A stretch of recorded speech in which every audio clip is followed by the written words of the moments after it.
बिस्मिल्लाहिर्रहमानिर्रहीम। Welcome channel Faheem practical learning house.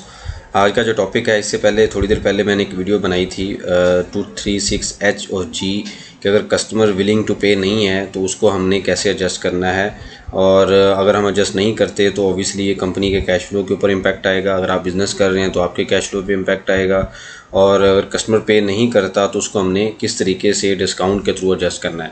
तो कुछ स्टूडेंट के क्वेश्चन आए कि हमें अगर थर्ड स्केड्यूल की आइटम्स हैं तो उसको कैसे एडजस्ट करना है। थर्ड स्केड्यूल की आइटम के ऊपर 3 लेक्चर ऑलरेडी पढ़े हुए हैं, व्हाट इज़ MRP 1, 2 और 3, और 3 पार्ट लाजमी देखें कि उसमें बड़ा क्लियरली मैंने मेंशन किया है कि थर्ड स्केड्यूल की क्या आइटम्स हैं। अभी तकरीबन 60 to 70% जो मार्केट में फास्ट मूविंग कंज्यूमर गुड्स की जो आइटम्स हैं, या रिटेलर, डिस्ट्रीब्यूटर, होलसेलर जो ट्रेड ज़्यादा करते हैं, तकरीबन 70 to 80% वो आइटम थर्ड स्केड्यूल की हैं जिनके ऊपर प्राइस प्रिंटेड होती है। तो उसको कैसे एडजस्ट करना है, तो उसके लिए भी सोल्यूशन है। ये अभी 200 अगर 236H है या G है, सोल्यूशन दोनों के लिए सेम है, सिर्फ परसेंटेज का डिफरेंस है। 236H में 1% है नॉन फाइलर के लिए, और फाइलर के लिए 0.5 है, और 236G में 0.1% फॉर फाइलर और 0.2% फॉर नॉन फाइलर है। तो आता हूँ मैं वापस टॉपिक की तरफ कि हमने इसको एडजस्ट कैसे करना है। फॉर एग्जांपल ये अज्यूम करें कि कोई एक प्रोडक्ट आप सेल कर रहे हैं, प्रोडक्ट ए है जिसकी वैल्यू 1 लाख है विदाउट टैक्स, 17% उसके ऊपर GST है, और वैल्यू आफ्टर टैक्स बनता है 1,17,000 रुपये। अब ये है नॉर्मल, हम पहले नॉर्मल डिस्कस करते हैं कि आपने कस्टमर को 10% डिस्काउंट दिया और 10% अमाउंट बनती है 11,700। मैंने जो परसेंटेज है डिस्काउंट की इधर लेफ़्ट साइड पे लिखी हुई है D कॉलम में, तो मैंने इसके साथ मल्टीप्लाई किया तो ये अमाउंट बन गई 11,700। मैं थोड़ा इसको जूम कर लेता हूँ। उसके बाद ये अमाउंट आ गई, नेट अमाउंट ये अमाउंट आ गई कि 1,17,000 से 11,700 माइनस करें तो अमाउंट आपके पास बच गई 1,05,300। अब आपके जहन में क्वेश्चन आ सकता है कि जी मैं तो डिस्काउंट GST के ऊपर भी अप्लाई कर रहा हूँ, तो ये मैंने इसलिए किया है। या सेम लॉजिक आप विदाउट GST भी अप्लाई कर सकते हैं। GST जो है वो थर्ड स्केड्यूल में चूँकि फिक्स होता है, और कस्टमर को इतना पता नहीं होता कि GST के बगैर डिस्काउंट है या इंक्लूडिंग GST है। तो पॉलिसी साइड पे कंपनीज क्या करती हैं कि जो भी डिस्काउंट की परसेंटेज सेट करती हैं वो इंक्लूडिंग GST सेट किया जाता है, ताकि कन्फ्यूजन ना रहे कस्टमर को। अब आपको समझ आ सकती है, मुझे समझ आ सकती है कि जी डिस्काउंट में टैक्स शामिल है तो टैक्स के ऊपर डिस्काउंट नहीं होना चाहिए, लेकिन जो कस्टमर हैं वो नहीं समझ सकते। तो इसलिए कंपनीज पॉलिसी ये बनाती हैं कि अगर आप 1,17,000 के ऊपर 10% दें तो ये अमाउंट ज़्यादा बनेगी, लेकिन 1 लाख के ऊपर विदाउट टैक्स के ऊपर 10% दें तो अमाउंट कम बनेगी। तो कंपनीज क्या करती हैं कि अगर 12% देना है और इंक्लूडिंग GST 10 बनता है तो वो 10% GST अनाउंस कर देते हैं। तो हमने क्या किया, 10% इंक्लूडिंग GST मैंने ले लिया। ये मेरे ख्याल में आपको चीज़ क्लियर होगी। उसके बाद मैंने 1% अप्लाई किया तो मेरे पास जो टोटल ग्रॉस रिसीवेबल आ गया वो 118,053 आ गया। अब क्वेश्चन ये है कि जी कस्टमर ये अमाउंट पे नहीं करना चाहता, कस्टमर कहता है जी मैं एग्री नहीं हूँ, मैं ये अमाउंट पे नहीं करूँगा। तो उस सूरत में हमने क्या करना है, उसमें हम ये करेंगे कि 1 लाख यहाँ तक तो वही चीज़ आ जाएगी कि 1 लाख की प्राइस विदाउट टैक्स है, 17% GST है, और वैल्यू आफ्टर GST 1,17,000 है। अब मैंने एक परसेंटेज निकालनी है कि मैं कितना डिस्काउंट दूँ कि मैं वो 1% कस्टमर के डिस्काउंट में ही एडजस्ट कर लूँ। मतलब नॉर्मल डिस्काउंट है 10% जो कि ये मेंशन है।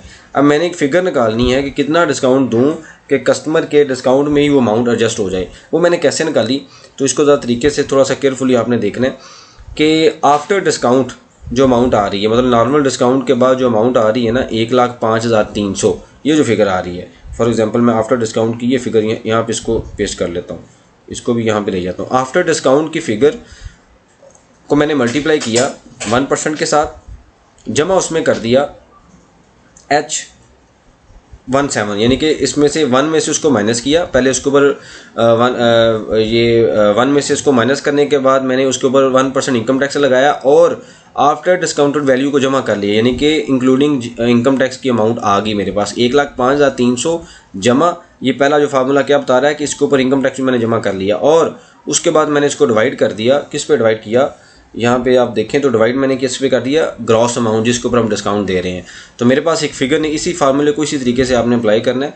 और इसी अगर आपको फॉर एग्जांपल समझने में मसला है तो इसको आप एक एक्सेल के अंदर एक ड्रा कर लें, इस फार्मूले को इसी तरीके से देख के स्क्रीनशॉट लेके इस फार्मूले को अप्लाई करें तो आपके पास फिगर आएगी 9.110%। अब इसका मतलब क्या हुआ कि नॉर्मल डिस्काउंट था 10% और मैं डिस्काउंट कितना दे रहा हूँ, मैं अगर 10 में से 9.1 माइनस करूं तो मैं इतना डिस्काउंट यानी कि तकरीबन 0.9 कम डिस्काउंट दे रहा हूं। ठीक है, तो मैंने जब 0.9 कम डिस्काउंट दिया तो मेरी फिगर यहाँ पे पहले थी 10% पे 11,700 और अब कितनी हो जाएगी 10,647, ये नीचे आ रहा है। और मेरी नेट अमाउंट पहले थी 15,300, अब कितनी होगी 16,353। अब इसका मतलब क्या है? इसका मतलब ये है कि मैं कस्टमर से अमाउंट ले रहा हूँ 1% की, जो मैंने नीचे पे करना है ना, ये कस्टमर से ले रहा हूँ। मेरा नॉर्मल रेवेन्यू पहले था 15,300, लेकिन वो 10% डिस्काउंट पे था। अब मैंने डिस्काउंट कम दिया और अमाउंट होगी 1,06,353। तो मेरा जो रेवेन्यू है वो तो 15,300 है। इन दोनों का अगर मैं डिफरेंस लूँ तो ये मेरे पास ये अमाउंट आएगी, एग्जैक्ट वही अमाउंट जो इनकम टैक्स की नॉर्मल चार्ज होनी चाहिए। आपके सामने 1053, यानी कि इतनी अमाउंट मैंने कस्टमर से ले ली, क्योंकि फिजिकली तो उसने अमाउंट मुझे नहीं दी, लेकिन मैंने डिस्काउंट कम दिया तो मेरे डिस्काउंट में वो अमाउंट, इनकम में वो अमाउंट ऐड हो गई। अब मैं क्या करूँगा, नीचे आके इनकम टैक्स में चार्ज कर दूंगा।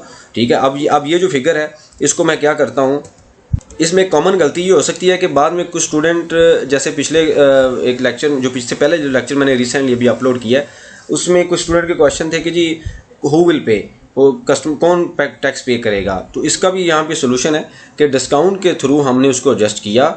और यहाँ पे इसमें गलती आपने ये नहीं करनी, इस 1,06,353 के ऊपर 1% चार्ज नहीं करना, ये गलती नहीं करनी। अब ये अमाउंट इंक्लूडिंग 1% है, यानी कि 101% है। तो मैं डिवाइड किससे करूँगा, इसको डिवाइड कर दूंगा इसको 101% के साथ, मल्टीप्लाई किसके साथ कर दूंगा 1% के साथ। तो मेरे पास 1% का पोर्शन आ जाएगा, जो कि एग्जैक्ट वही अमाउंट आएगी। तो अब आपके सामने है, हमने डिस्काउंट के थ्रू कस्टमर से अमाउंट ली और उसके बिहाफ पे कर दी।